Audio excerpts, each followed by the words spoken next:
तो दोस्तों कैसे हैं आप सभी लोग। स्वागत करते हैं हमारी एक नई सीरीज के साथ। आई होप हमारी ये वीडियोस आपको अच्छी लग रही होंगी। अगर हमारी वीडियोस आपको पसंद आ रही हैं तो चैनल को सब्सक्राइब करना मत भूलिएगा, वीडियो को लाइक जरूर कर दीजिएगा और कमेंट करके जरूर बताना कि आपको हमारी वीडियोस कैसी लग रही है और बेल आइकन को ऑल पे सेट कर दीजिएगा ताकि नोटिफिकेशन आप तक बिना किसी परेशानी के पहुंचता रहे। तो ये सीरीज काफी धमाकेदार और मजेदार होने वाली है। आई होप आपको ये पसंद आएगी। तो मैं ज्यादा टाइम वेस्ट नहीं करना चाहूंगा और चलिए स्टार्ट करते हैं आज की इस सीरीज को। तो हमारी सीरीज की स्टार्टिंग होती है, यहाँ पर कोई एक न्यूज रिपोर्टर बता रहा होता है कि एक पहाड़ी इलाके में जहां पर बहुत ज्यादा तेजी से बारिश होने में लगी हुई थी, तभी अचानक से रात के समय में एक कॉफिन उस पहाड़ी में के जमीन में से बाहर निकल आया। और जब उस कॉफिन को खोलकर देखा गया तो उस कॉफिन के अंदर एक लड़की को पाया जो कि देखते हुए बिल्कुल जिंदा लग रही थी और उसके सफेद घने लंबे बाल और लाल ड्रेस में वह लड़की उस वक्त मौजूद थी। और इसको देखकर तो कोई बोल ही नहीं सकता था कि ये पर्सन जिंदा नहीं है। और बात करें उस 2000 पुरानी फीमेल कॉप्स की जो कि उस कॉफिन में सोने में लगी हुई होती, जो ही कतई ब्यूटी से कम नहीं लग रही होती। और जो हमारे एक्सपर्ट हैं अभी भी इसके कंफर्मेशन के इंतजार करने में लगे हुए हैं। और ये भी माना जा रहा है कि ये जो डिस्कवरी हुई है वो पूरे के ग्लोबल आर्कियोलॉजिकल कम्युनिटी को हिला कर रख देगी। और तभी एक सीन में हमें दिखाया जाता है कि एक टैक्सी में बैठकर कहीं पर जा रहा होता है। और मैं आपको पहले क्लियर कर देता हूँ कि यही हमारे इस सीरीज का मेन कैरेक्टर होने वाला है। और वह उस न्यूज को देख रहा होता है और वो बोलने लगता है, जरा देखो तो जरा ये आजकल कितनी ज्यादा नॉनसेंस करने में लगे हुए न्यूज वाले। मैंने तो उस पूरी की पूरी चांगजांग सिटी में बुरियल कॉप्स के बारे में कुछ भी नहीं सुना है। तभी ड्राइवर होता है वो उससे कहने लगता है, डूड मुझे लगता है कि तुमने रूमर्स जो आसपास चलने में लगे हैं उसके बारे में नहीं सुना। मुझे पता है कि ये जो न्यूज है वो पता है थोड़ी सी इतनी ज्यादा खास नहीं है, लेकिन मैं तुम्हें एक सीक्रेट की बात बताता हूँ।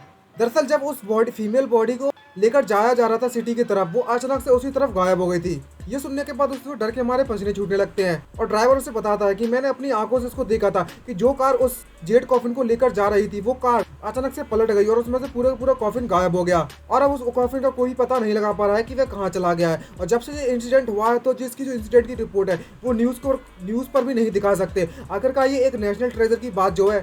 तभी नेक्स्ट सीन में दिखाया जाता है कि जो ड्राइवर होता है वो हमारे हीरो को वहाँ पर उतार देता है और उसके हाथ में एक गुलदस्ता होता है। तभी अचानक से वो अपने मोबाइल को पकड़ता है और वो सामने देखता है तो सामने एक बुड्ढा और एक लड़की खड़ी हुई होती है। जहाँ पर बुड्ढा उससे कह रहा होता है, हम यहाँ पर मूवी देख लें और खाना खा लें, तो बेबी क्या हम लोग वहाँ पर जा सकते हैं होटल पर।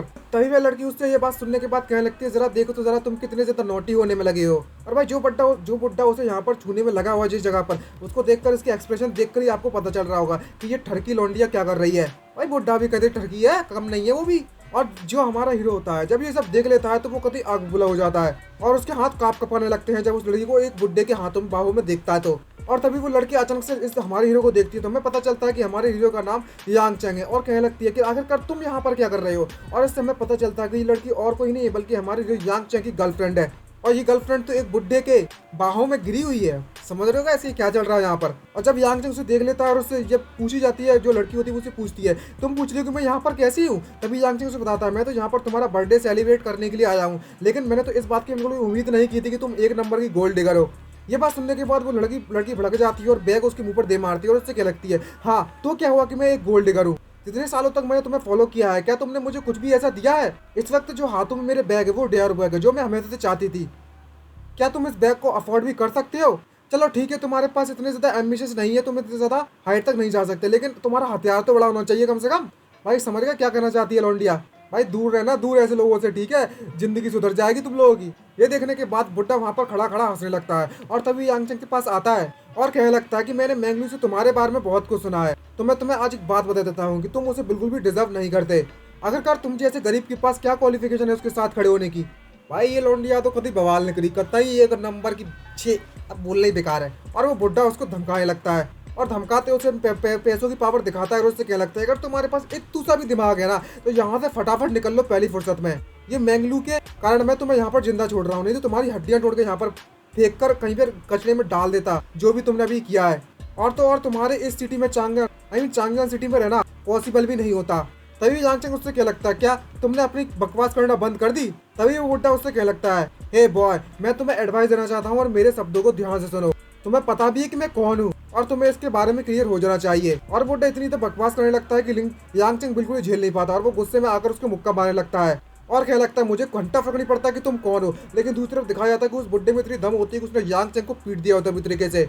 और बुड्ढा एकदम से भड़क पड़ता है, उससे क्या लगता है, इस बंदे को देखो जरा, ये अपने बड़ों की बिल्कुल भी रेस्पेक्ट नहीं करता और वो यांग चंग को बहुत ज्यादा बुरी तरीके से पीटना चालू कर देता है। और यांग चंग भी बहुत ज्यादा गुस्से में होता है, वो क्या लगता है कि मैं तुम्हें यहीं पर मार दूंगा। तभी जो लड़की होती है वो यांग चंग की चिंता करती है, उससे क्या लगती है यांग चंग क्या तुम ठीक हो? भाई साहब कितनी, भाई क्या ही बोलूं, अब इसको छोड़ो। और वो नकली एक्टिंग कर रही होती है और कुछ भी नहीं। दूसरे में दिखाया जाता है कि जो यांग चंग होती है कि वो कितनी ज्यादा बुरी तरीके से, इतनी ज्यादा बुरी तरीके से पिट चुका है कि उसके मुंह से खून निकल रहा होता है और उसके मुंह में बहुत ज्यादा चोट लगी हुई होती है और वो हिल भी नहीं पा रहा होता। और तभी यांग चंग को दिखाया जाता है कि वे हंसने लगता है जोरों जोरों से, और जिस तरीके से हंसता है तो बुड्ढा उसे देख लेता है और क्या लगता है जरा इस पागल बंदे को देखो जरा जी किस तरीके से हंसने में लगा हुआ है। तभी जो लड़की होती है वो उससे क्या लगती है यांग चंग तुम्हें यहाँ से चले जाना चाहिए, ये जो मेरे साथ बंदा खड़ा हुआ है उसे मुआई थाई मतलब कराटे आते हैं कराटे, तुम मुझसे बिल्कुल भी नहीं जीत सकते।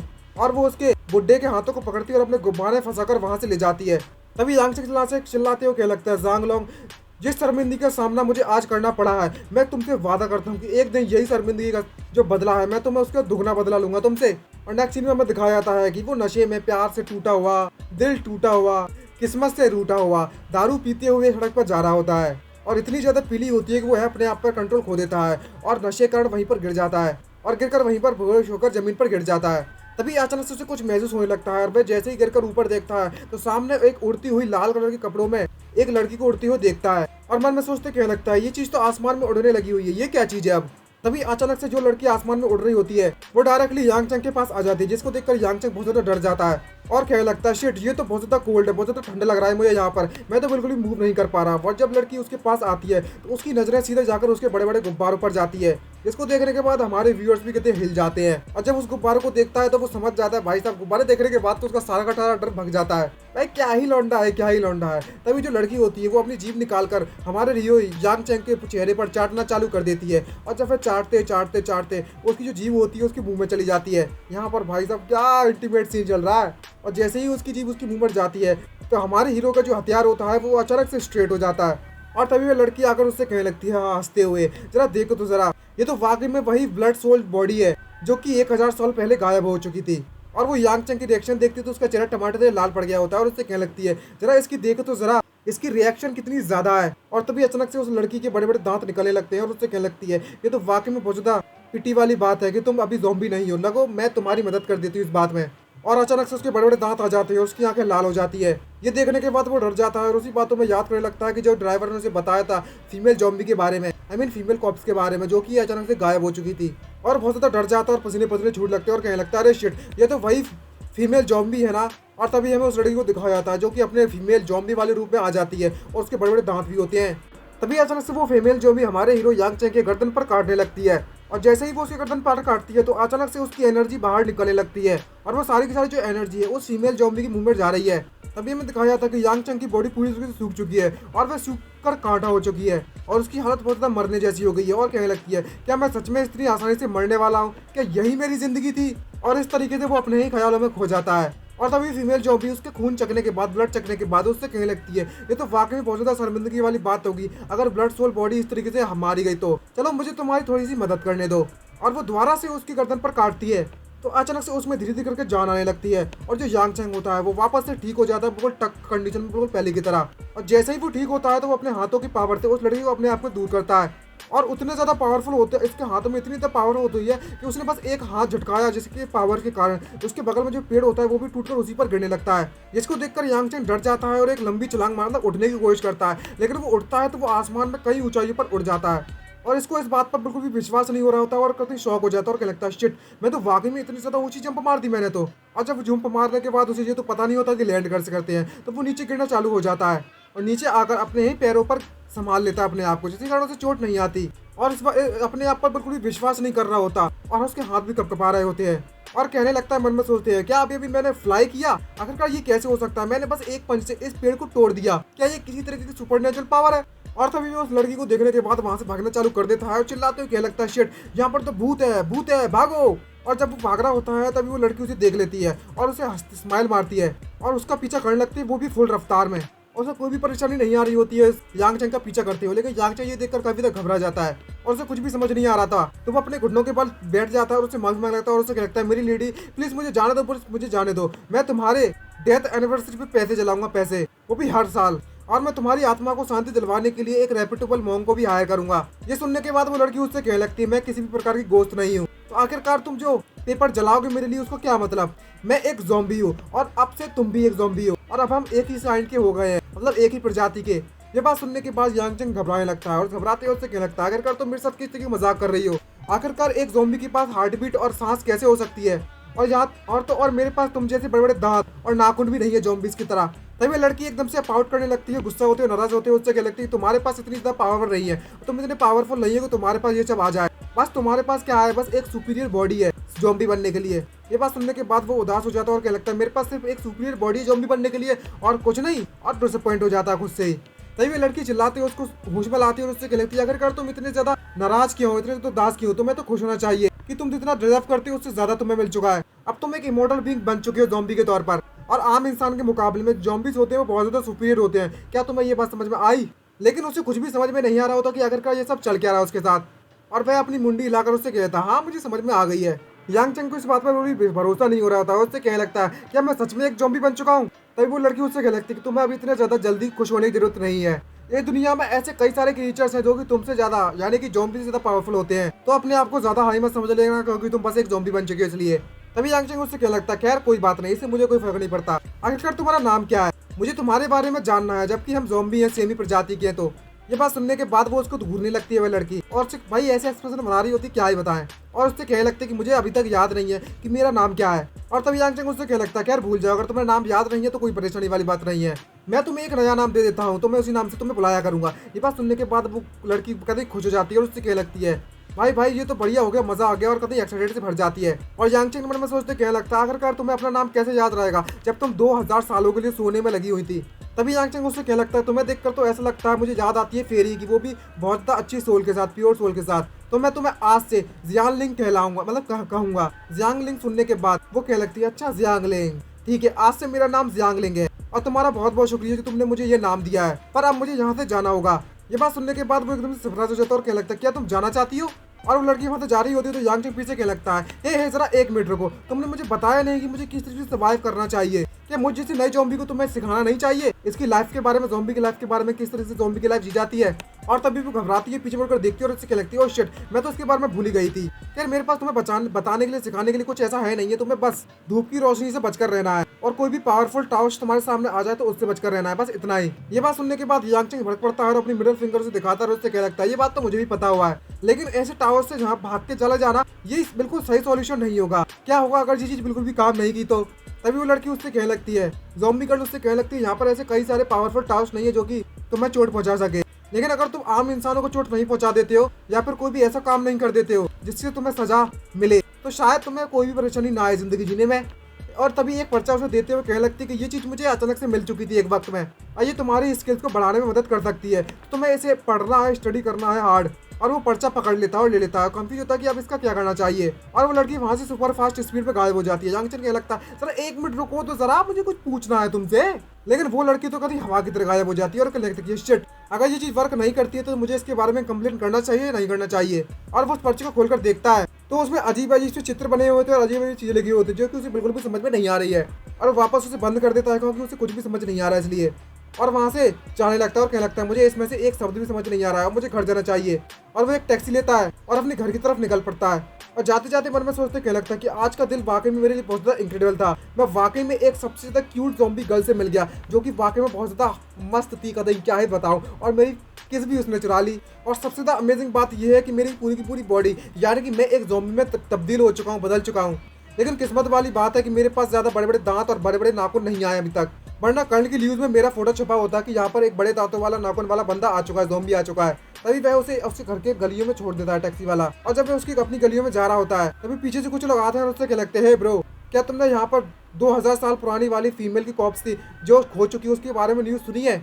और जब यांग चेंग वहाँ से जा रहा होता है तो कुछ लोग आपस में बात करते हुए खुशफुसा रहे होते हैं कि मैंने एक बहुत ज़्यादा अजीब सी आवाज़ सुनी है यहाँ से, क्या ये जो चीज़ है वो फीमेल कॉप्स के द्वारा बनाई गई थी? और तभी दूसरा बंदा उस बंदे से कह रखता है, अपना मुंह बंद करो, क्या तुम मुझे इस तरह से डराने में लगे हुए हो? क्या तुम हम ग्रेव रॉबर्ट्स की रेपुटेशन को खराब करने में लगे हो, तुम्हें पता नहीं है? और ये सारी की सारी जो बातें होती है वो यांग चेंग सुन रहा होता है। तभी अचानक से उसके सामने कोई टॉर्च जलाता है और कोई उससे कहने में लगा होता है अपने साथी से कि अगर वो कॉप्स मुझे, मतलब वो डेड बॉडी अगर मुझे दोबारा से मिल गई तो हम वाकई में अमीर नहीं हो जाएंगे। और वो जैसे टॉर्च जलाता है तो वो जियांग चैन के सामने वो सारे के सारे बंदे आ जाते हैं। यहाँ पर एक बॉडी बिल्डर आता है और उससे क्या लगता है कि तुम अपनी बकवास बंद करो और जल्दी से जितने भी तुम्हारे पास इंपॉर्टेंट चीजें वो हमारे हवाले कर दो। लेकिन जियांग चैन उसे डायरेक्टली मना कर देता है और उससे क्या लगता है, अबे ले ले आजा ले ले।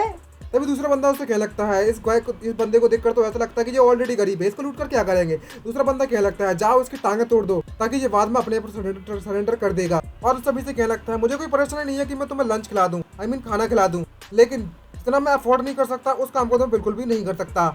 और तभी सभी को सभी लोग हंसने लगते हैं इसकी बात सुनने के बाद। उससे क्या लगते हैं, जरा इस बंदे को देखो तो ये तो एक डरपोक बंदा है। तभी जियांग चैन क्या लगता है, अच्छा ठीक है, मैंने अपना दिमाग बदल लिया है। और अपने जेब में से $10 निकालता है और उससे क्या लगता है कि जो भी इस $10 को ले लेगा मैं उसका हुआ।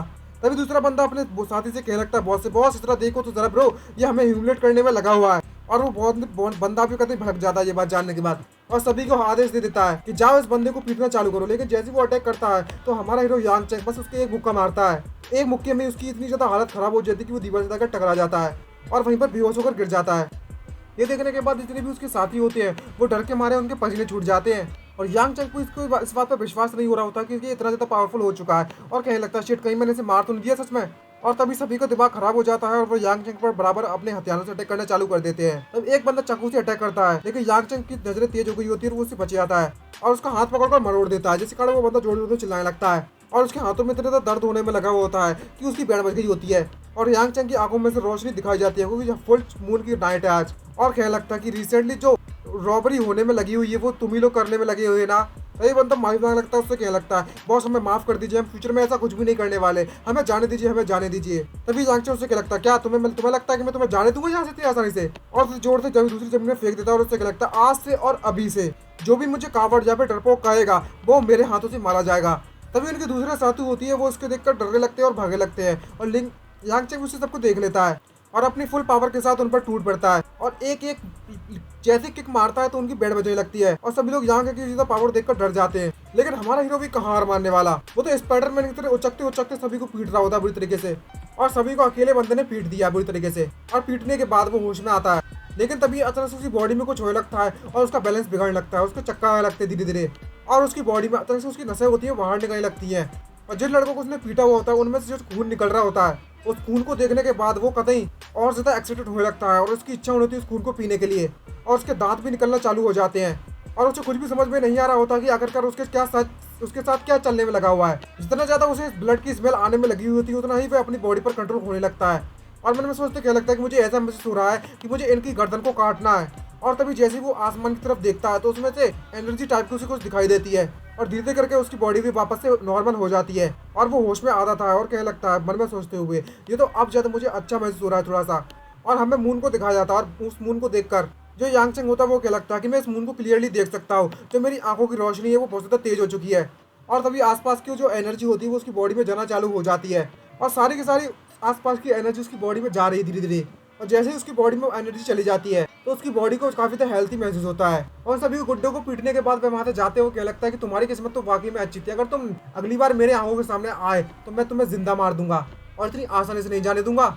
और वह वहाँ से उस दरवाजे खोलकर चला जाता है और अपने घर पर पहुंच जाता है। जब अपने अपार्टमेंट में आने के बाद वह अपने आप को फ्रेश करते हुए नहाता है और कपड़े वपड़े बदल कर अपनी जगह पर बैठ जाता है और उस पर्चे को निकाल कर उसे देखने लगता है। लेकिन उसे कुछ पर्चे में कुछ भी समझ नहीं आ रहा है और मन में सोचते क्या लगता है कि इसमें तो ऐसे शब्द लिखे हुए हैं जिनको मैं बिल्कुल भी समझ नहीं पा रहा, ना ही मैंने रीड कर सकता। क्या ऐसा हो सकता है कि जो चित्र इसमें बने हुए हैं, इमेजेस बनी हुई है, मुझे इनको फॉलो करना है और कॉपी करना है।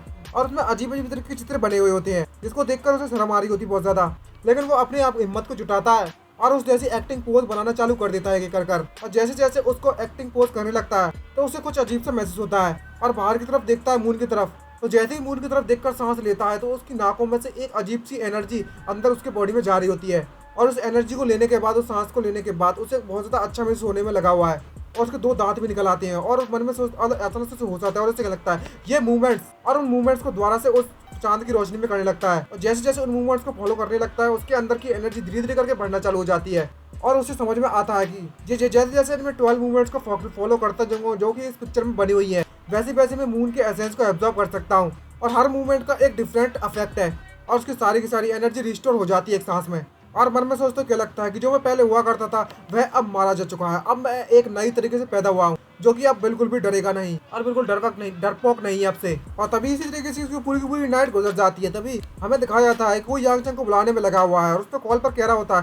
कि आखिरकार तुम वर्क पर क्यों नहीं आए हो आज। तभी यांग चंग अपनी ड्रेसेस को पहनकर चले लाने लगता है और कहने लगता है मैं अभी आता हूँ वहाँ पर। और तभी अचानक से वो किसी चीज को देखकर सरप्राइज हो जाता है, क्योंकि जो जैसे ही वो बाहर निकलता है तो डायरेक्ट सूरज की रोशनी उसकी बॉडी पर गिर रही होती है, जिसके कारण उसे अनकंफर्टेबल महसूस होने में लगा होता है और कहने लगता है अभी तो सुबह के 9 बजे हुए हैं। तो जो सूरज है वो बहुत ज्यादा तेजी से निकला हुआ है और उसकी बॉडी में से धुआं निकलने लगता है और वो इतना ज्यादा जल रहा होता है कि वो वापस से अंदर घुस जाता है और वापस से सनग्लासेस, टोपी वगैरह और अपनी स्किन को फुल स्क्रीन के ड्रेसेस पहन के बाद अपने जॉब पर जा रहा होता है। और आसपास जितने भी लड़के जो इसको देखते हैं तो वो उसे कुछ भी समझ में नहीं आ रहा होता है कि यहाँ पर क्या चल रहा है, इस बंदे को गर्मी लग रही क्या। तभी सिक्योरिटी रूम का सीन दिखाया जाता है। यहाँ पर एक बंदा कह रहा था यांग चंग तुम आकर जल्दी से बोर्ड पर साइन कर दो।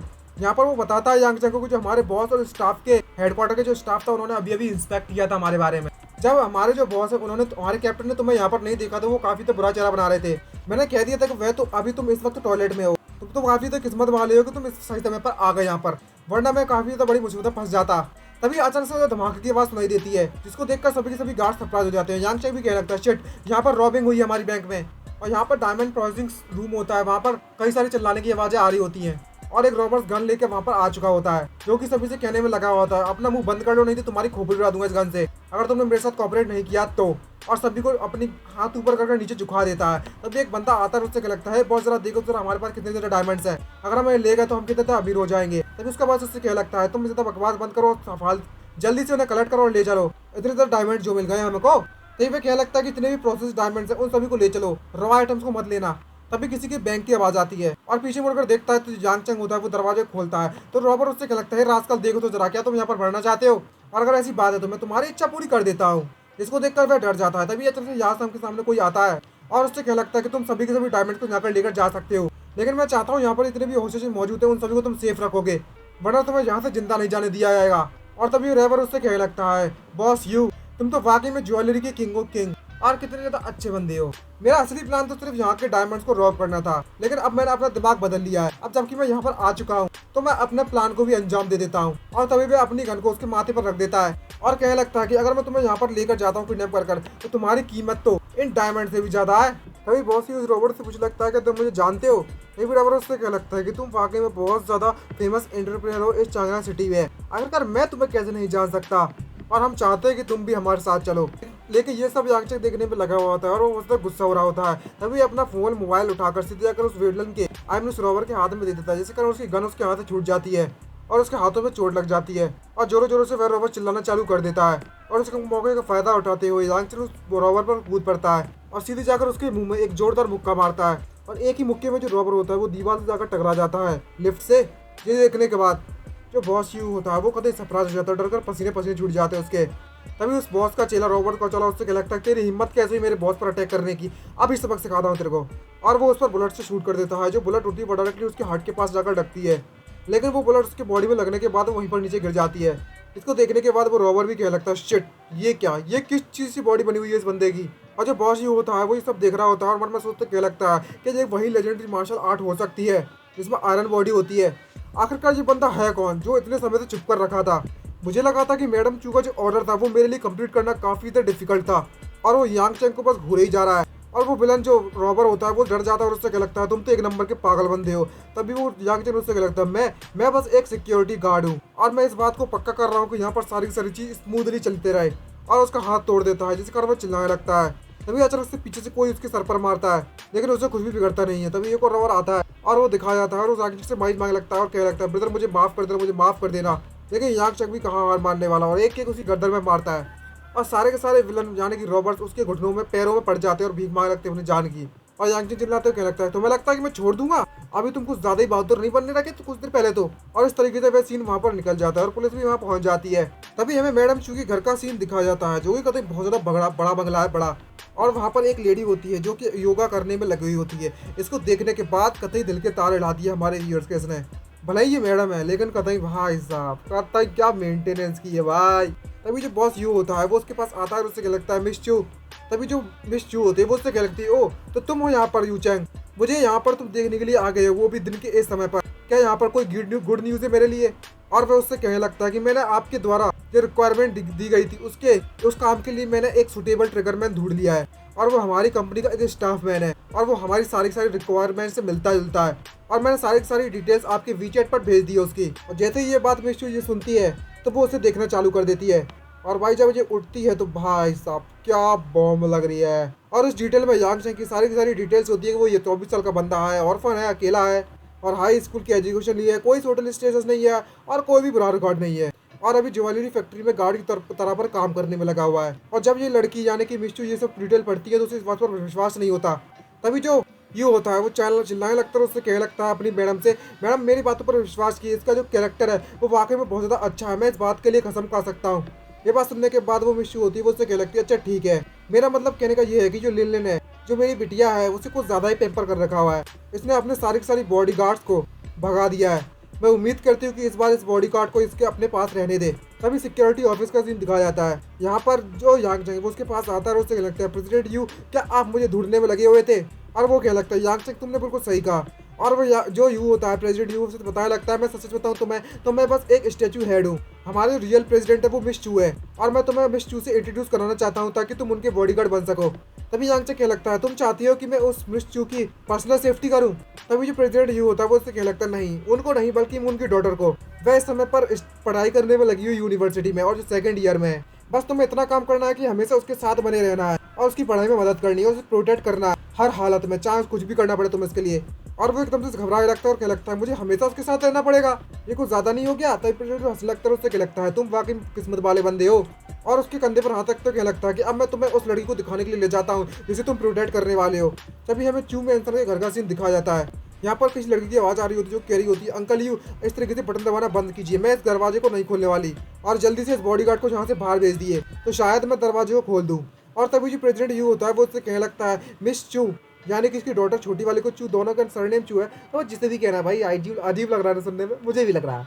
और वो जो अंकल ये होते हैं वो उससे कहने लगते हैं कि जो बॉडीगार्ड है इस बार का वो सबसे ज़्यादा डिफरेंट है पहले के मुकाबले में और हमने इसे स्पेशली चुना हुआ है, सबसे ज़्यादा बेस्ट है।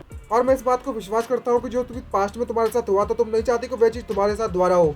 ये बात सुनने के बाद उसकी आवाज़ों से कुछ उसके मुंह से कुछ भी आवाज़ नहीं निकलती और दरवाजा खुलने की आवाज़ आती है और तभी एक उड़ता हुआ लट आता है और सीधे यांग चैंग पर अटैक करने लगता है। लेकिन यांग चैंग उस लट को देख लेता है और अपने एक हाथ से उस लट के दूर भगा देता है मारकर। और तभी हमें एक लोली टाइप की लड़की को दिखाया जाता है जिसकी तो भाई साहब कुछ भी ना रहने दो, और वो डंडा दूर जाकर गिर जाता है। ये देखकर वो लड़की डर जाती है लेकिन वो तो गुस्से में भेज जाती है और उससे क्या लगती है तेरी हिम्मत कैसी मुझ पर हाथ उठाने की, और वापस से अपना डंडा उठाती है और कहने लगती है अब मैं तुम्हें बताती हूँ चोर कहीं की मुझ पर इस तरीके से अटैक करने की। लेकिन जो मिस्चू होती है जब हमारे यांग चैंग पर अटैक करती है तो उसकी पांच दिख जाती हैं जो कि भाई रेड कलर की होती है। ठरकी लौंडो मन पसंदीदा चीज दिख गई है लोगों की, हमें रेड नहीं पिंक है, ये सब देख लेता है। और यांग चैंग के मुंह से लाट वगैरह लगती है ये सब देखने के बाद। और जब मिस्चू होती है उस पर अटैक करती है तो उसके जो गुब्बारे होते हैं वह भी जोरों जोरों से हिलने लगते हैं और इतनी छोटी है लेकिन गुब्बारे तो भाई इससे ज़्यादा बड़े हैं। क्या सारी की सारी अकल इसके गुब्बारों में चली गई है। और भाई इसको देखने के बाद तो हमारा चूंकि ठड़क हमारे हीरो की यानी कि यांग चैंग की ठड़क तो नेक्स्ट लेवल पहुंच जाती है हमारे व्यूअर्स के साथ में। और एक एक करके यांग चैंग एक एक करके इसके सारे के सारे बॉडी पार्ट्स देखने लगता है, वो भी घूर घूर कर। भाई क्या किस्मत वाला लौंडा है, क्या ही किस्मत वाला लौंडा है। और जब इसकी थाइस देखता है तो वो कहने लगता है ये तो कतई बवाल है बवाल, मजा आ गया। लेकिन जब मिस्चू को ये पता चलता है कि यांग चैंग उसे इस तरीके से गंदी नजर से देखने में लगा हुआ था और भी तो गुस्सा हो जाती है और शर्माने में लगती है और उससे कहने लगती है तुम कमी नहीं कहेंगी ताकि तेरी हिम्मत कैसी है, तुम कहाँ देखने में लगे हुए हो, क्या तुम्हें भरोसा है कि मैं तुम्हारी बॉल्स को खाकर बाहर फेंक दूंगी। तभी यांग चैंग माफी मांगने लगता है और उससे क्या लगता है अच्छा ठीक है मैं स्टॉप कर देता हूँ, अब तुम पर नहीं घूरूंगा मैं इस तरीके से, लेकिन तुम्हें भी मुझ पर अचानक से अटैक नहीं करना चाहिए। और तभी जो अंकल ये होते हैं वो उसे बताने लगते हैं कि ये हमारी मिस चू है और इसका पूरा नाम ये जुआन लिन है और इसकी जो जिंदगी है वो एक लड़के की तरह गुजारी है इसने अपनी जिंदगी को, लेकिन है तो एक लड़की ही बड़े बड़े गुब्बारों के साथ। और बताता है कि इसने कुछ मार्शल आर्ट भी सीखी हुई है अपनी लाइफ में, भले ही वो तुम्हारी इतनी नहीं है लेकिन हाँ इसने सीखी हुई है। और तभी यांग चैंग उससे कहने लगता है मिस ये क्या मैंने आपके टेस्ट को पास कर लिया है। तभी यांग चैंग मतलब जो लेन होती है वो उससे कहने में लगी हुई होती है तुम सपने देखना बंद करो, तुम्हारा 2nd टेस्ट अब स्टार्ट होने वाला है। और तभी अपने बैग से कुछ निकालती है और उससे कहने लगती है तुम्हारे पास अच्छा दिमाग भी होना चाहिए और स्टडी में तुम्हें ज़्यादा बेटर भी होना चाहिए अगर तुम्हें मेरा बॉडीगार्ड बनना है तो। और कहती है कि इंग्लिश ऐसे को फटाफट से फिनिश करो। भाई ये तो अपना होमवर्क करवा रही है इससे। और ये बात देखने के बाद यांग चैंग को कुछ भी भरोसा नहीं हो रहा था और क्या लगता है क्या तुम सीधे सीधे अपना होमवर्क नहीं करवा रही हो मुझसे। और उसने अच्छे से उसका होमवर्क कर भी दिया होता है और उससे कह लगती है तुमने पास कर लिया है मेरे टेस्ट को, अब तुम मेरे बॉडीगार्ड बन सकते हो लेकिन मुझसे दूर ही रहना। और यहाँ पर अभी फाइनल टेस्ट बचा हुआ है। और तभी उसे कहीं पर ले जाती है और इससे कहने लगते कि सभी के सभी मेरे पुराने बॉडीगार्ड्स हैं और यह तुम्हारे लिए फाइनल टेस्ट है, तुम्हें इन सभी को पीटना है और तभी तुम पास होगे। तभी यांग चंग उससे क्या लगता है 1v1 करना है या 1v4। ये बात सुनने के बाद वो लड़की उससे क्या लगती है जबकि तुम इतने ज़्यादा स्किलफुल हो तो तुम 1v4 करोगे, लेकिन अगर तुम्हें इतने डर लगने में लगा हुआ है तो तुम सरेंडर कर सकते हो, शायद तुम्हें बहुत ज़्यादा चोट भी लग जाए। और यांग चंग उससे क्या लगता है सरेंडर, ये वर्ड तो मेरी डिक्शनरी में है ही नहीं, कहाँ से खरीदी ऐसी बकवास डिक्शनरी में। ये बात सुनने के बाद वो लड़की भड़क पड़ती है, गुस्सा होती है, पाउट मारती है, भाई कितनी क्यूट लग रही है। और उससे कहने लगती है अच्छा ठीक है चलो देखते हैं आखिरकार तुम्हारे पास इतना ज़्यादा कॉन्फिडेंट कहाँ से आ रहा है भाई उसकी ठड़क से। और वो अपने बॉडीगार्ड्स को ऑर्डर देती है यांग चंग पर अटैक करने के लिए। और तभी जो बॉडीगार्ड होते हैं वो यांग चंग से कहने लगते हैं हे गाय जल्दी बताओ क्या तुम अपने हाथ तोड़वाना चाहोगे या फिर पैर तोड़वाना चाहोगे, तुम पहले ही बता दो वरना लोग कहेंगे कि हम तुम्हें बुली करने में लगे थे 1v4 फाइट करने के बाद भी। तभी यांग चंग उससे क्या लगता है मैं बस इस बात से डरने में लगा हुआ है कि अगर मैंने अपना बेस्ट दिया तो तुम सभी के सभी डिसेबल बन जाओगे। लेकिन वो बॉडीगार्ड भड़क पड़ते हैं और उस पर अटैक कर देते हैं। तभी यांग चंग को दिखाया जाता है जो कि अपनी सिगरेट जलाता है और उसकी रफ्तार इतनी ज्यादा होती है कि वह बॉडीगार्ड उसका पीछा भी नहीं कर पा रहे होते हैं। और सिगरेट जलाते हुए उससे कहने लगता है कि तुम सभी के सभी लोग मुझसे एक साथ फाइट करने के लिए आ सकते हो, तुम्हें इतने ज्यादा आलसपन मत बग रहा हो। वो चारों के चारों एक साथ कूद पड़ते हैं, लेकिन यांग चंग ने तो भाई अकेले ही चारों के चारों को बंदे को बहुत ज्यादा बुरी तरीके से पीट दिया होता है। इसको देखने के बाद लिन को इस बात पर विश्वास नहीं हो रहा होता और वो शॉक हो जाती है देखकर। और उसे क्या लगता है ये बंदा कोई एब्नॉर्मल बंदा है क्या, जरा इसकी स्पीड देखो कितने ज़्यादा पावरफुल कितने ज़्यादा तेज है, और जो भी इसने मेरे साथ अभी भी किया था उसने जानबूझ के किया, इसका मतलब ये हुआ। और यांग चंग उसकी तरफ क्लोजली आने लगता है, ये देखकर लिन डर जाती है और डरते हुए अपने पीछे हटने लगती है, लेकिन पीछे हटती है तो उसका पैर फिसल जाता है और वो नीचे गिरने लगती है। लेकिन यांग चंग इस मौके को कहाँ छोड़ने वाला, इस मौके का फायदा उठाते हुए डायरेक्ट जाकर लिन को पकड़ लेता है और उसके नज़दीक आते हैं इतने बड़े बड़े और बढ़िया सुंदर सुंदर गुब्बारे। इसको देखने के बाद उसकी ठड़क और हमारे व्यूअर्स की ठड़क एक साथ जाग उठती है और उसके नाक से उसकी नोज ब्लीड होने लगती है जब उसके इतने ज़्यादा मुलायम गुब्बारे देखता है। तो तभी लिन उससे कहने लगती है कि तुम अब मुझे जाने दे सकते हो। और यांग चंग उससे कहने लगता है मैं तुम्हें जाने तो दे सकता हूँ, लेकिन तुमने जिस चीज़ का मुझसे वादा किया था तुम्हें वो वादा निभाना होगा। तभी लिन उससे कहने लगती है अच्छा ठीक है मैं तुम्हारा जो अरेंजमेंट है वो अंकल के द्वारा जो अंकल यू के द्वारा जो अरेंजमेंट बनाई गई है तुमको लेकर, मैं उसको मान लेती हूँ, अब तुम मुझे जाने दे सकते हो ना। और तभी वो वहाँ से पुलिस में भागकर अपने कमरे की तरफ जाने लगती है, चिल्लाने लगती है यांग चंग तुम बादशाह कहीं के, मैं इस बात को हमेशा याद रखूंगी जो भी तुमने मेरे साथ आज किया हुआ है, और तुम मेरा इंतजार करो, एक बार तुम मेरे बॉडीगार्ड बन जाओ फिर तुम्हें बताती हूँ। और इस तरीके से वहाँ का आज का उसका दिन खत्म होता है। तभी अपने घर पर पहुँच जाता है और वापस से एनर्जी को एब्जॉर्ब करने लगता है और एनर्जी एब्जॉर्ब करते करते उसे कुछ अजीब सी चीज़ महसूस होती है और उसके सामने एक बॉल बन जाती है और उसको देखकर कहने लगता है अब ये क्या चीज़ आ गई है यहाँ पर, क्या ये मेरी टेरिटरी यहाँ पर मेरे इलाके में मेरी स्ट्रेंथ को चुराने की कोशिश कर रही है। और वह चीज़ भी एनर्जी को एब्जॉर्ब कर रही होती है इसी की, लेकिन जब उसे पकड़ने जाता है तो वो पकड़ नहीं पाता। इसको लेकर वो बहुत ज़्यादा इरिटेट हो जाता है और उसे क्या लगता है ठीक है तुम इतने ज़्यादा एरोगेंट होने में लगे हो, अब मुझे घंटा फर्क नहीं पड़ता, मैं तुझे पकड़ कर ही रहूंगा, चलो देखते हैं कौन यहाँ पर फास्ट है सबसे ज़्यादा। और वो छत एक छत से दूसरी छत से तीसरी छत जाकर इसकी फुल रफ्तार में दौड़ना चालू कर देता है, लेकिन आखिर में उसे पकड़ ही लेता है। और जैसे उसको पकड़ता है तो वो चिल्लाना चालू कर देती है और उससे कहने लगता है अब तुम्हें मुझसे डर लगने में लगा हुआ है ना, अब तो ये काफ़ी ज़्यादा लेट हो गया है। लेकिन वो चीज़ अचानक से बहुत ज़्यादा चमकने लगती है और वहाँ पर एक जोरदार धमाका होता है और उसके हाथों में चोट लग जाती है और एक छोटी सी बॉल उसमें से निकलती है और उस बॉल को उठाता है और उससे कहने लगता है आखिरकार तुम इतनी ज़्यादा फायर्स क्यों नहीं हो पहले के मुकाबले में, पहले तो तुम बहुत ज़्यादा तेज़ी से बहुत ज़्यादा भब्बर मचाने में लगी थी। और जैसे ही उस बॉल को उठाता है तो उसका जो ब्लड होता है वो छोटी सी बॉल में सक्ड हो जाता है, जिसको देखकर वो शॉक हो जाता है और वो बॉल भी अचानक से गायब हो जाती है और कहने लगता है ये चीज़ कहाँ चली गई। और वो जो बॉल होती है वो छोटी सी और छोटी हो जाती है और कहने लगता है ये चीज़ अभी अभी छोटी सी बॉल के द्वारा छोड़ी गई है। और वो उससे पूछने लगता है क्या तुम मेरी बॉडी में घुस गई हो, अगर तुम घुस गई हो तो जल्दी से बाहर आओ और मुझे देखने दो। और तभी उसकी बॉडी में से वो छोटी सी बॉल निकलकर बहुत ज़्यादा बड़ी हो जाती है और उसमें चेहरा और आंखें भी निकल आती हैं। इसे देखने के बाद यांग चंग उससे क्या लगता है अच्छा तुम मुझे फॉलो करना चाहती हो, और वो बॉल भी एग्री हो जाती है। तभी यांग चंग भी उससे क्या लगता है अच्छा ठीक है मैं तुम्हें आज से और अभी से मिल्की बॉल कहकर बुलाया करूंगा, और वो दोनों एग्री हो जाते हैं। तभी नेक्स्ट डे का सीन दिखाया जाता है, यहाँ पर वो मॉर्निंग में उठता है और उबासियाँ लेता है और टोटल बॉल के पास जाता है और उससे क्या लगता है तुम भी उठ गए, अब समय आ चुका है काम करने का। और वो ब्रश वगैरह करता है और मन में सोचते करते हुए जा रहा होता है कि आज मेरा वर्क का पहला दिन है, पहले मुझे उस मिस्त्री को भी ढूंढना है यार। और इस तरीके से वो पहुंच जाता है उसके घर पर और डोर बेल को बजाता है और कहने लगता है क्या ये जवान लिन है, ये जवान जलवा यहाँ पर नहीं है आज। और तभी देखता है कि उस दरवाजे के ऊपर एक बकेट रखी हुई होती है, जाने की वो उसके साथ प्रैंक करने वाली है और उसको देख लेता है और कहने लगता है जरा देखो तो जरा कितने ज़्यादा बचकानी हरकत कर रही है ये। और जो यांग चंग होता है वो फुल स्पीड में उसके अंदर घुस जाता है और वो उस बकेट को डॉज कर देता है। ये देखने के बाद वो लड़की जाने की ये कितनी सरप्राइज हो जाती है और काफ़ी तो गुस्सा भी होती है। तभी यांग चंग उससे पूछ लगता है तुम्हारे चेहरा देखकर तो ऐसा लगता है कि तुम बिल्कुल भी खुश नहीं हो। तभी वो लिन उससे कहने लगती है तुम अपने काम से काम रखो। और तभी लिन उसे अपने रूम की तरफ ले जाती है यांग चंग को और उससे कहने लगती है कि ये आज से तुम्हारा रूम है और तुम यहीं पर रहोगे बिल्कुल मेरे फ्लोर के बराबर ही, और तुम ईस्ट में रहोगे और मैं तुमसे बहुत ज़्यादा दूर वेस्ट में रहूँगी, और अपने काम से काम ही रखना।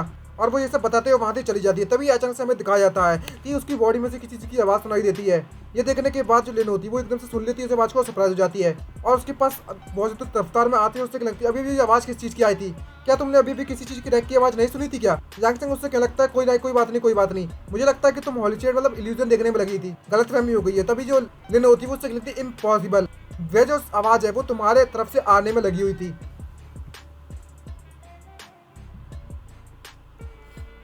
और वो उसकी बॉडी को चेक करने लगती है। तभी यांग चंग उससे कहने लगता है, हे आखिरकार तुम क्या कर रही हो, तुम्हें देखो तो जरा, तुम मेरी बॉडी को टच करने में लगी हुई हो, क्या तुम बहाने ढूंढने में लगी हुई मेरी बॉडी को टच करने के लिए?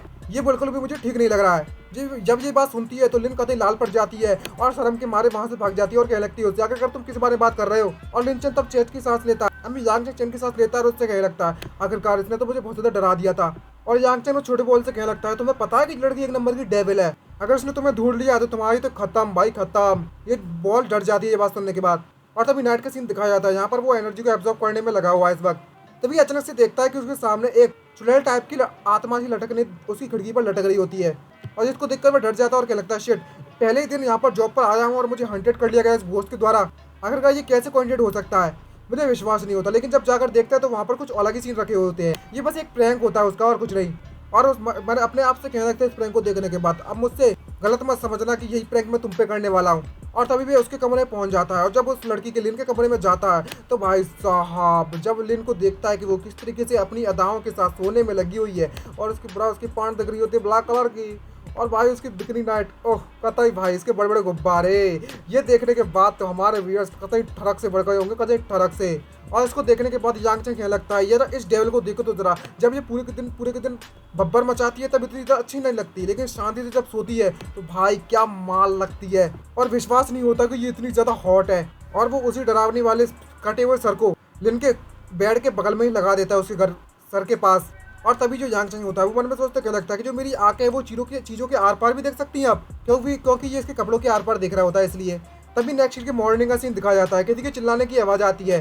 तभी यांग चंग उसके पास जाता है और कहने लगता है, क्या हुआ यहाँ पर, मैंने यहाँ पर किसी के चिल्लाने की आवाज़ सुनी थी, क्या यहाँ पर कोई परेशानी है? तभी जो लिन होती है वो उसी डॉल को देखने के बाद उस पर बहुत ज़्यादा गुस्सा कर रही होती है और उससे कहती है, अब तुम सेटिस्फाई हो, अब तुम्हें खुशी मिल गई मुझे डरा कर?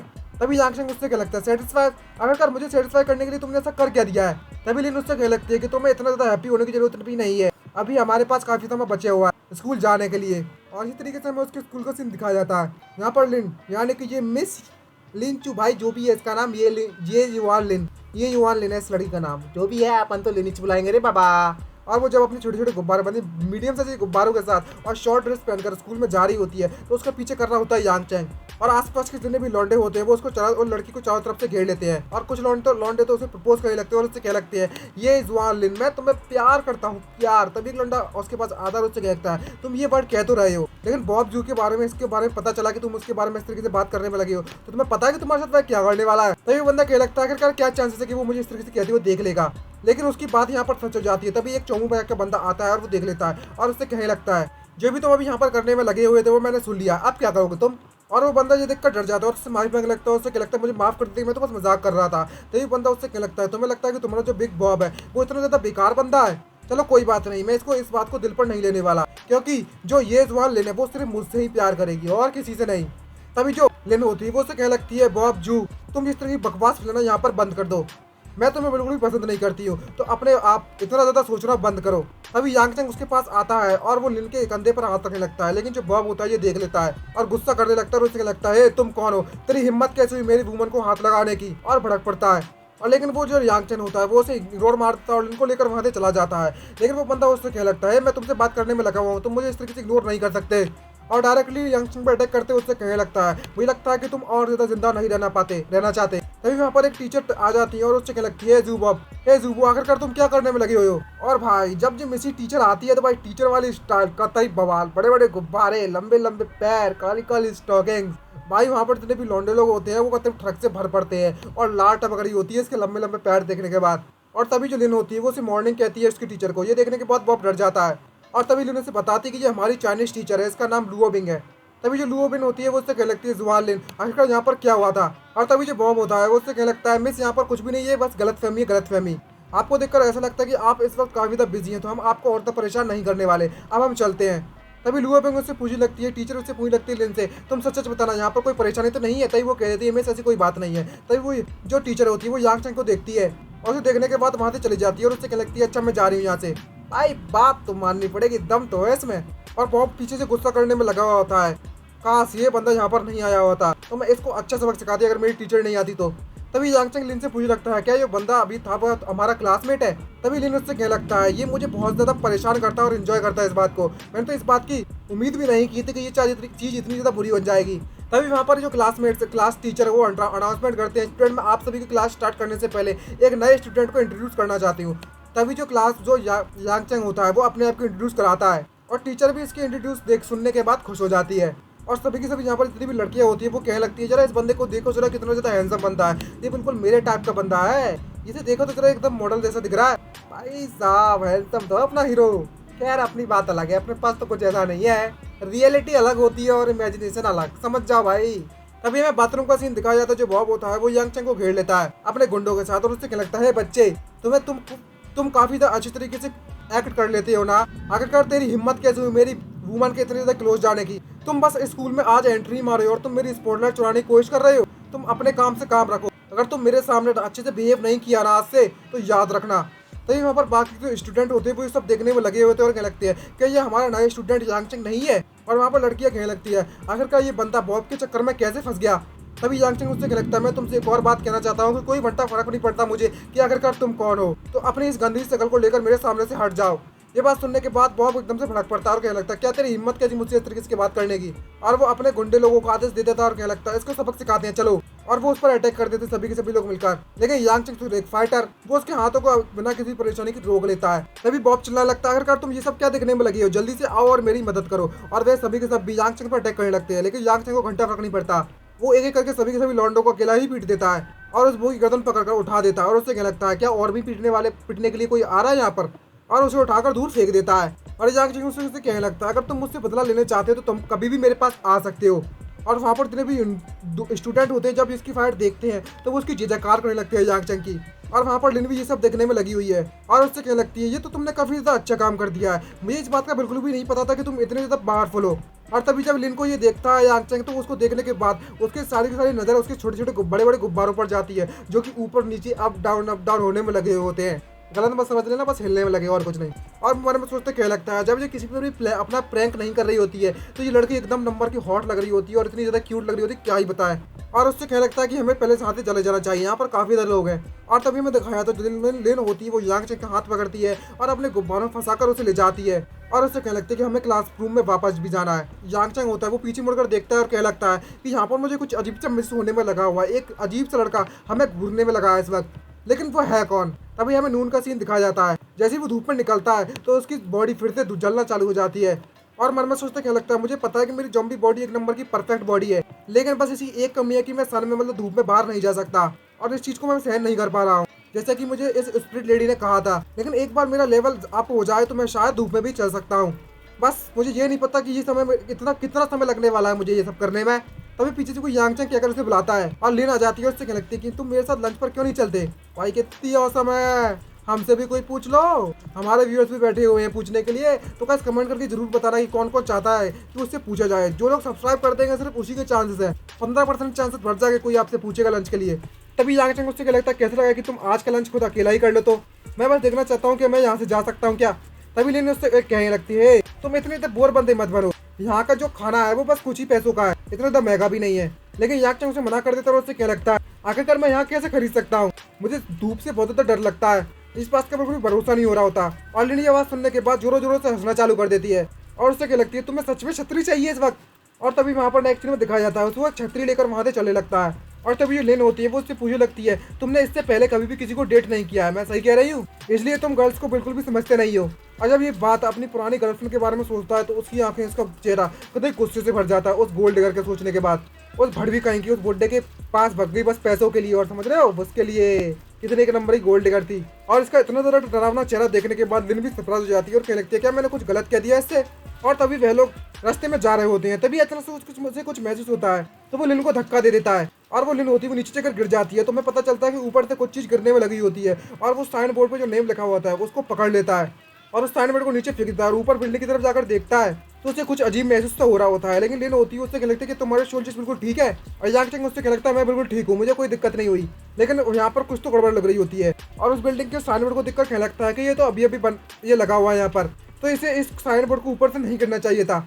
और तभी लिन होती है इस बात पर विश्वास नहीं कर पा रही होती कि जो साइन बोर्ड होता है वो इतनी ज्यादा ऊंचाई से गिरा था, लेकिन ये बंदा बिल्कुल ठीक है और तुमने अपने हाथों से पकड़ लिया इसको। लेकिन यहाँ तक उसकी बातों पर ध्यान नहीं देता, सिर्फ ऊपर ही देखे जाने लगता है, और उसे रूफ टॉप पर कोई भी नहीं दिखाई देता। और लिन इससे पूछने लगती है क्या हुआ तुम्हें। तभी यांग चेंग उससे क्या लगता है कुछ भी नहीं हुआ, अब हमें यहाँ से जाना चाहिए। और जो यांग चेंग होता है उससे क्या लगता है आज हम तुम्हारी कार से घर पर नहीं जाने वाले। तभी लिन कहने लगती है क्यों, मैं हम अपनी कार को क्यों नहीं ड्राइव करने वाले आज, तो आखिरकार हम घर कैसे जाएंगे। और तभी यांग चेंग उससे क्या लगता है आज मैं तुम्हें अपनी बाइसाइकिल पर तुम्हें लेकर जाने वाला हूँ, और हम अब तुम्हारी कार को बस जस्ट फॉलो करेंगे और कुछ नहीं पीछे से। और हमें इवनिंग का सीन दिखाया जाता है, यहाँ पर जो यांग चेंग होता है वो अपनी इस लिन को जो बाइसाइकिल पर बिठा कर ले जा रहा होता है। ये सीन देखने में इतना ज़्यादा रोमांटिक लग रहा है ना कि मेरा तो दिल छू लिया भाई। भाई जो भी चाहता है कि इसकी लाइफ में भी एक ऐसा रोमांटिक सीन आए, तो भाई वीडियो को लाइक कर दीजिएगा, चैनल को सब्सक्राइब करना मत भूलिएगा। सिर्फ सब्सक्राइबर को ही ये चांस मिलेगा, बाकी सब तो भूल जाओ भाई, ऐसा कुछ होगा।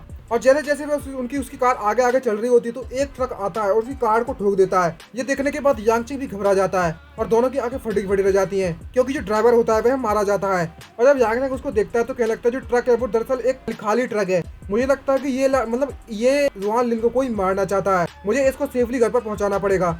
और फुल स्पीड में उस गाड़ी को उस बाइसाइकिल को भगाना चालू कर देता है, और लिन वहाँ पर रोने में लगी हुई थी क्योंकि अंकल ड्राइवर मारे जा चुके हैं।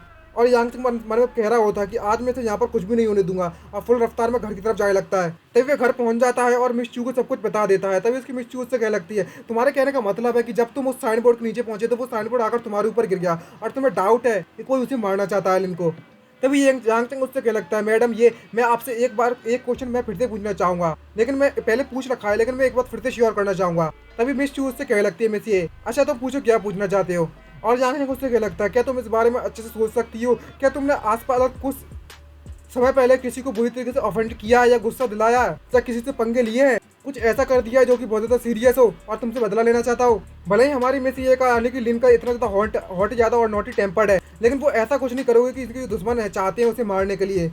तभी मिस ये उससे बोलने लगती है कि मेरे जो इस बिजनेस में बहुत ज़्यादा दुश्मन है, लास्ट टाइम मैंने सारे के सारे जिंग और टेक्नोलॉजी के जितने भी प्रॉफिट था अपने नाम ही कर लिया था उस प्रॉपर्टी को। ये बात सुनने के बाद एकदम से शॉक हो जाता है और कहने लगता है क्या उस जिंग और टेक्नोलॉजी की जो कि 200 बिलियन की थी वो अचानक से गायब हो गई और बैंकरप्ट हो गई थी एक रात के अंदर। ये न्यूज़ मैंने देखी थी न्यूज़ में, मुझे इस बात पर विश्वास नहीं होता कि ये काम मिस चू ने किया था। और जब जो जिंग टेक्नोलॉजी वो बैंकरप्सी पे पहुंच गई थी तो उसके कुछ समय बाद उनका जो बॉस था जिंग टेक्नोलॉजी का उसने छत से कूदकर अपनी जान दे दी थी और सुसाइड कर लिया था। ये बात सुनने के बाद जो मिस होती है वो उससे क्या लगती है कि ये बात तुम्हें डरा रही है। और तभी यांग चेंग उससे क्या लगता है हाँ थोड़ी सी। तभी वो मिस होती है वो उससे क्या लगती है मेरे पास कोई चारा नहीं बचा हुआ था, हम लड़कियों को अगर इस दुनिया में जीना है तो टफ लाइफ जीनी ही पड़ती है, और तो और मैं सब कुछ अपने स्ट्रेंथ पर ही हासिल करना चाहती थी, तो मुझे ही अपने हाथों को पहले आगे बढ़ाना पड़ता है। भाई क्या बिजनेस वूमन है भाई, कतई गजब। भाई ये मॉम लगती है किसी एंगल से, मुझे तो ना लगती। तभी यांग चेंग उससे क्या लगता है अच्छा ठीक है मैं इन्वेस्टिगेट करता हूँ जैंगो टेक्नोलॉजी की साइड को। और तभी मिस उससे क्या लगती है अच्छा मैं ये काम तुम पर छोड़ देती हूँ तो। और तभी हमें बाहर का सीन दिखाया जाता है, यहाँ पर एक लड़की आती है बनी ड्रेस में और उससे क्या लगती है यहाँ पर तुम अपनी ड्रिंक लेने के लिए आ चुकी हो सर। और तभी हमें पता चलता है इस लड़की का नाम क्विन किंग होता है। जो यांग चेंग होता है वो इस लड़की को जानता है, और ये लड़की कतई भाई साहब कतई जहर बवाल तहलका मचा दिया इस लौंडिया ने तो। और इसकी ड्रेस और गुब्बारे देखने के बाद हमारे व्यूअर्स का तो दिमाग हिल गया होगा, पक्का जूम करके और पॉज करके देख रहे होंगे इसको। भाई इतनी क्यूट जो है। तभी जो क्विन किंग होती है वो ब्रदर यांग के पास जाकर बैठ जाती है और उससे कहने लगती है ब्रदर यांग आपको यहाँ पर आए हुए काफी ज्यादा वक्त बीत चुका है, मैंने सुना है कि आपको ये पुरानी जॉब थी आपने उसको छोड़ दिया है और एक नई जॉब के आपने स्टार्ट कर दिया है करना। तभी यांग चेंग उसे बताता है हाँ ठीक है वो मैंने ऐसे ही कैसे कर दिया था और कोई खास बात नहीं थी। जो क्विन किंग होती है वो उससे पूछ लगती है मुझे झूठ बोलने की जरूरत नहीं है, तुमने आज तक कभी भी इतनी एक्सपेंसिव ड्रिंक को ऑफर नहीं किया है। तभी यांग चेंग की बात सुनने के बाद कहने लगता है जरा देखो तो जरा इस लिटिल गर्ल को, ये इतनी ज़्यादा स्मार्ट बनती जा रही है। और कहने लगता है कि तुम्हारी जब जॉब खत्म हो जाए तो मेरे साथ भी बैठकर ड्रिंक कर सकती हो। और वो मान जाती है क्विन किंग और वहाँ से जाने लगती है। और जाते हुए तब दिखाया जाता है यांग चेंग को जो कि ड्रिंक पीने में लगा हुआ है। तभी अचानक से कुछ आवाज आने में लगी हुई होती है जो कि क्विन किंग को परेशान करने में लगे होते कुछ लोग, और जबरदस्ती उससे कह रहे होते हैं कि तुम यहाँ पर आकर इस ड्रिंक को पियो। तभी जो क्विन किंग होती है वो उससे लगती है मिस्टर टाइगर मैं इस ड्रिंक को नहीं पी सकती, तुम मुझे जाने दीजिए प्लीज। लेकिन जो गुंडा होता है वो उससे लगता है ड्रिंक नहीं पी सकती तुम, अगर तुम नहीं पी सकती तो मैं तुम्हारी मदद करता हूँ इस ड्रिंक को पीने में। और वो बोतल उठाकर सीधे इसके मुंह में घुसेड़ देता है क्विन किंग के और जबरदस्ती करने लगता है इस लड़की के साथ। ये बात देखने के बाद जो हमारा हीरो यानी कि यांग चंग है वो उसको कैसे झेल सकता है और वो उस गुंडे की तरफ बढ़ने लगता है और गुंडा ये देखकर घबरा जाता है और यांग चंग उससे क्या लगता है इस गुंडे को अकेला छोड़ दो और उसके सामने आ जाता है। और यहाँ पर जितने भी आसपास के उसके गुंडे लोग होते हैं वो हंसने लगते हैं ये देखकर। जरा देखो तो जरा, एक हीरो एक ब्यूटी को बचाने में लगा हुआ है और वो गुंडा उससे कहने लगता है मिस्टर टाइगर है चूजे कहेंगे तेरी हिम्मत कैसी मेरे काम में टांग अड़ाने की तेरी, और अपने गुंडे लोगों को आदेश देता है जल्दी से इस बंदे को यहाँ से ले जाओ और इसकी टांगा तोड़ दो। लेकिन ये बात सुनने के बाद तो यांग चंग कतई भड़क पड़ता है और उस पर मुक्केबाजी बरसाना चालू कर देता है और एक मुक्का मारता है जिसके कारण उस गुंडे की मिस्टर टाइगर की स्थिति हो जाती है और सारी की सारी हवा निकल जाती है उस मोटे की और मुंह से खून निकलने लगता है और वो अपने चेले लोग को आदेश देता है कि इसे मार दो।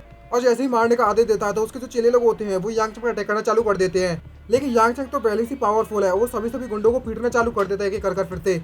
और वहाँ पर जो लोग होते हैं वो सब देखने में लगे होते हैं और कह रहे होते हैं ये बंदा काफी ज्यादा मुसीबत में पड़ चुका है, जो मिस्टर टाइगर है वो किसी को भी इतनी आसानी से नहीं जाने देंगे। लेकिन जब देखते हैं कि उसके मिस्टर टाइगर के सारे बंदे पिटने में लगे हुए होते हैं तो उसके पसीने छूटने लगते हैं उन दोनों के। और अकेले यांग चंग बंदे ने सभी गुंडों को बहुत ज्यादा बुरी तरह से पीट दिया है और उन बारटेंडर को भरोसा नहीं हो रहा था कि यहाँ पर क्या हुआ और कंफ्यूज होते हैं। और तभी वो मिस्टर टाइगर के पास आता है यांग चंग और यांग चंग डर के मारे अपनी जान की भीख मांगने लगता है और उससे लगता है मुझे जाने दो प्लीज मुझे जाने दो। और तभी यांग चंग उसकी गर्दन पकड़ता है और गर्दन पकड़कर हवा में लटका देता है और ये जो मिस्टर टाइगर होता है वो उससे जान की भीख मांग रहा है। लेकिन भाई यांग चंग के साथ बहुत ज्यादा गुस्सा है और कहने लगता है कुंग पर हाथ उठाने की तेरी हिम्मत कैसी हुई, और उसकी गर्दन पकड़कर उठाकर फेंक देता है और कहता है अब तुम भाड़ में जाओ। और एक जोरदार धमाका होता है और दिखाया जाता है कि जो मिस्टर टाइगर होता है वो सीधे जाकर उस बिल्डिंग के बाहर गिरता है और उसकी एक्सटेंसी हो जाती है। और जो क्विंगिंग होती है सब कुछ देखने में लगी होती है और भाई जब ये सब देख रही होती है तो कहीं पट जाती है क्विंगिंग तो, और उसका चेहरा लाल पड़ जाता है और क्विंगिंग का हाथ पकड़ता है यांग चंग उसे ले जाना चालू कर देता है और उसका हाथ पकड़कर अपनी बाहों में भर लेता है और कहने लगता है आज से और अभी से जो भी मेरी क्विंगिंग को बुली करने की कोशिश करेगा उसकी जैसी ही हालत करूंगा मैं फ्यूचर में। और इसी धमाकेदार रोमांटिक फाइट के साथ हमारा ये एपिसोड खत्म होता है, ये पार्ट खत्म होता है। आई होप हमारा ये पार्ट आप सभी को पसंद आया होगा, तो भाई हमारे चैनल को सब्सक्राइब एंड वीडियो को लाइक करना मत भूलिएगा। और गाइस मैं आप सभी को एक बात क्लियर करके बता देना चाहता हूँ, अगर आप लोग इस वीडियो पे 1,000+ लाइक करवाते हो तो ही इसका नेक्स्ट पार्ट आएगा, और जब तक ये ऐसा नहीं होता है तब तक इसका नेक्स्ट पार्ट मैं रिकॉर्ड नहीं करने वाला। ठीक है, आप सभी को मैं पहले इन्फॉर्म कर देता हूँ। तो आई होप आपने इस सीरीज के इस पार्ट को एंजॉय किया होगा। तो आज के लिए इतना ही, मिलते हैं नेक्स्ट वीडियो के नए पार्ट के साथ। तो bye bye, see you, signing out. सभी लोग अच्छे से मौज में रहना।